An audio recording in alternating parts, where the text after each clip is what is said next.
David, thank you so much for joining us. Yeah, sure. You know, we talk a lot about where the money from the Swiss franc is going to go if the central bank is actually right in protecting it. But it's such a small market. Are we really going to see a new haven? Well, Swiss is such a small market, that's what caused the problems in the first place. The idea that the Japanese created unilateral stability for themselves in the yen caused the safe haven money to flow into the Swiss. And now the Swiss have done what they think is right for them, which will cause the money to go to Norway. And then they might have to do something about it. So all the doors are shutting. But this is part of the idea that you do what's good for yourself, but it doesn't mean it's very good for someone else. And this is what's described partially as currency wars. Absolutely.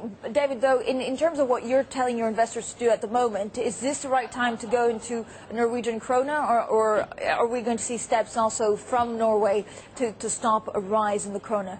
Well, I think you've got to test them first, and what the market will do is keep buying the currency until they are forced to do something about it. So we've been advising clients for a while to switch out of Swissy into Norway, which we think is a much safer currency anyway. It doesn't have a huge banking sector, doesn't have the problems of Switzerland.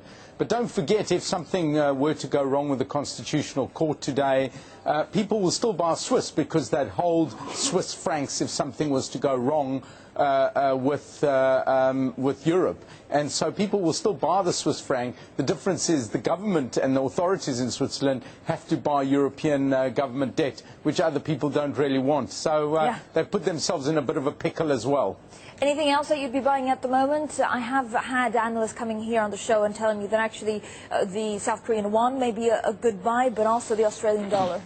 Well, Aussie we don't like at all. I've been wrong on it this year. I think it's going to retrace back, so I'm not advising anyone to touch it. I much prefer Canada to Aussie. And Korea will do the same thing. They intervene, they'll feel emboldened. The Japanese have intervened. They intervened very aggressively in the beginning of August. The Swiss manoeuvres. The Koreans won't stand for strength. The other one in Asia is Singapore, but eventually if that starts strengthening or their regime, the currency regime comes under pressure, the MAS will act. So now central banks have a big stick and they'll beat us hard.